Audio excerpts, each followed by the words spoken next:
안녕하세요. 돌쇠 뉴스 시작합니다. 오늘 일본판 중앙일보에 올라온 기사인데요. 제목은 고노씨 총리가 되면 수출 규제 해제될까입니다. 고노다로 행정개혁 담당 장관을 비롯한 4명의 일본 총리 후보들이 한일 관계에 관해 어떤 성향을 지녔는지 총정리한 기사인데요. 신사참배를 하지 않고 수출 규제를 해제하겠다는 고노다로의 입장에 내두익들이 발끈하는군요. 통크신 구독, 좋아요.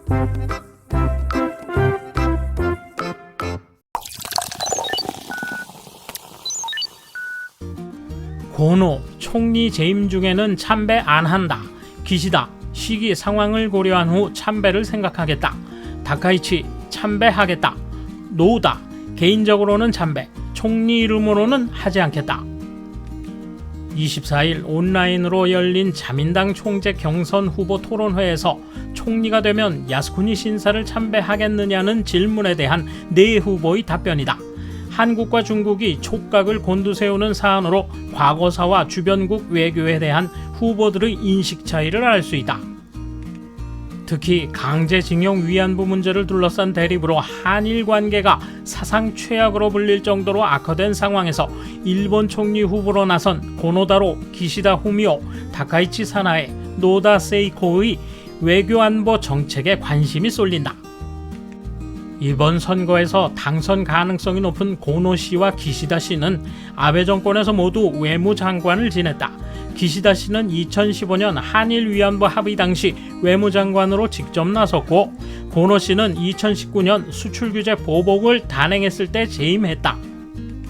당시 보복은 한국 대법원의 강제징용 배상 판결 때문이었는데, 고노 씨는 남관표 주일 한국 대사를 외무성으로 부른 자리에서 남 대사의 발언을 가로막고 극히 무례하다고 말해 외교 결례 논란에 휩싸였다. 따라서 강제징용 위안부 문제 등 최근 양국 갈등에 대해서는 아베, 스가 정권과 기본적으로 같은 입장이다. 기시다는 24일 토론에서도 이 현안과 관련해 한국의 국제합의, 국제법을 지키라 요구한다. 공은 한국에 있다고 말했다.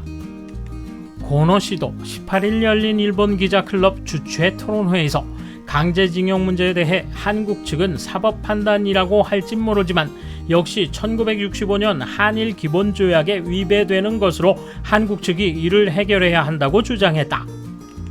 한편 고노 씨는 수출 규제 문제 해결에 대해서는 전향적인 입장을 밝히고 있다. 18일 토론회에서 무역 문제에 있어서는 양국에 불필요한 일을 하지 않는 것이 원칙이라며 상황이 해소됐다면 규제도 필요 없게 될 것이라 말했다. 과거사와 경제 문제는 분리하겠다는 것이다. 다카이치 씨와 노다 씨도 이 문제에 대해서는 한국이 해결책을 제시해야 한다는 입장. 노다 씨는 한국은 과거에 얽매이지 말고 미래지향적으로 대화에 응해야 한다고 말하기도 했다.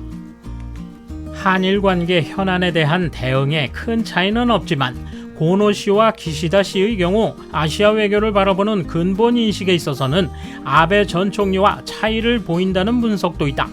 기시다 씨는 자민당 내 보수 주류 파벌인 히로이케 회의 계승자로 이케다 하야토, 미야자와 기이치 전 총리 등에게서 영향을 받았다고 여러 차례 밝혔다. 히로이케 회는 전통적으로 한국, 중국 등 주변국 외교를 중시해 왔으며 미야자와 전 총리는 재임 중 위안부 문제에 대해 한국에 사과하기도 했다. 고노 씨 역시 아시아 주변국 외교의 중요성을 강조해 왔다.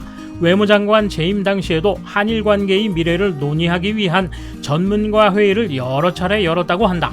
당시 회합에 참석했던 한 언론인의 증언에 의하면 고노 장관이 몇 번이나 회의에 끝까지 남아 참석자의 의견을 경청했다. 한일 관계 개선에 관심이 많은 정치인인 것만은 분명하다고 말했다. 아베 전 총리로 대표되는 자민당 내 보수 우파 이념을 계승하는 사람은 다카이치 씨다. 당선 가능성은 낮지만 노다 씨의 경우 한일 여성 친선협회 회장을 맡고 있으며 남편은 일본에 귀화한 제1동포 3세로 한국과 감정적 거리는 가까운 편이다. 전문가들은 후보들의 개인적 가치관과는 별도로 누가 총리가 되더라도 현재의 한일 관계에 극적인 변화를 기대하기 어려울 것으로 예상한다.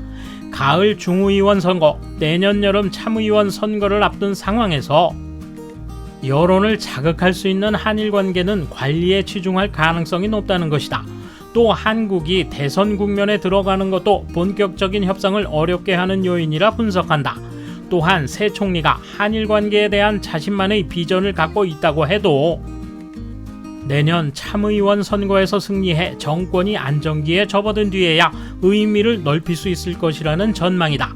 그래도 리더가 바뀌는 것은 현재의 좋지 않은 흐름을 바꾸는 계기가 될 수 있으며 양국이 노력할 필요가 있다는 분석이다.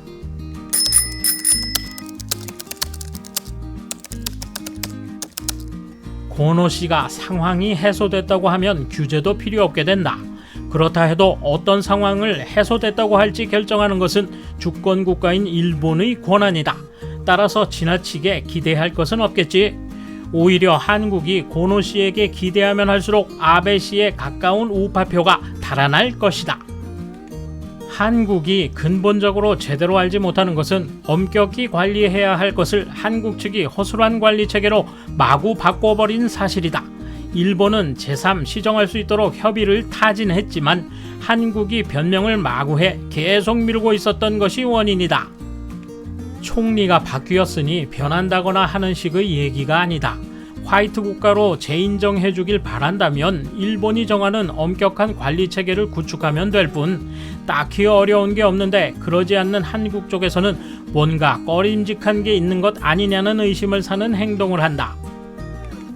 역시 한국과 중국에 꽤나 가까운 친국은 고노다로는 외국인 참정권이나 이민에 찬성하고 있지만 이번 총재 선거에서는 언급되지 않고 끝날 것 같다.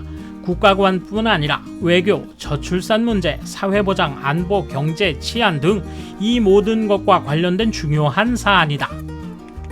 유럽에서는 이미 이민정책의 공과에 대해 격렬하게 논의되고 있는데 전혀 언급하지 않는다. 선택적 부부별성이나 LGBT에 대해 논의하는 것은 좋지만 명백히 대다수 국민이 직접 관련된 사안에 대해 논의하지 않는 것은 좀 그렇다는 생각이다. 일본 총리가 바뀌면 다시 꼴대 움직이기를 계속할 수 있다는 생각이 한국에서 경사났다고 좋아하는 점입니다. 고노 씨든 기시다 씨든 한국에 대해 엄격한 견해임은 틀림없습니다. 한국과 우호 관계를 맺어도 아무 이득이 없는 것은 아사히 신문 직원과 독자를 제외하고 모두 알고 있습니다. 수출 규제라고 칭하는 시점에서 트집이다. 그냥 이 나라로서는 해외에서 수주하는 원자력 발전소 건설의 답례품으로 고품질 불화수소를 얻을 수 없는 게 상당히 곤란하다. 그게 제공처에서 무엇으로 둔갑할지 세계 질서보다 눈앞의 이익이 우선인 이기적인 패거리에 일본은 얽매이면 안 된다. 징용 문제와 결부시켜 여전히 수출 규제라든가 영문모를 용어를 쓰고 있지만 징용 문제와 아무런 관계가 없다. 수출 관리를 엄격하게 해야 할 사안이 발생했을 뿐 요점은 북한 등 제3국에 부정 수출하지 않았다는 사실을 입증하면 될 뿐 다만 지금의 친북 정권으로는 어림도 없겠지만 왜 일본 언론이 고노를 밀고 있는지 알만하다. 한국에 대해서는 의연하게 대응하지 못하면 점점 우쭐해져서 온갖 청구를 다 한다. 고노도 자신의 생각을 실행하고 싶다면 자민당을 쪼개면 된다. 여당 야당이 같은 주장을 해도 소용없다. 상황이 해소된다면 규제도 필요 없게 될 것이다. 이것은 아베나 스가 정권에서도 마찬가지. 그리고 수출 규제가 아니고 수출 관리다. 규제는 한 번도 걸지 않았고 신청이 있으면 승인하고 있다. 다만 불투명하게 신청할 때 승인하지 않는 것은 당연하다. 돌쇠 한마디. 신사 참배도 안 하고 수출 규제를 풀겠다는 고노다로 사뭇 끌립니다만 조심해야죠. 우린 다 압니다. 위험한 관종이란 걸. 감사합니다. 돌쇠 물러갑니다. 이번 소식은 여기까지입니다. 시청해주셔서 감사합니다. 돌쇠처럼 꼬직하게, 만인처럼 화끈하게.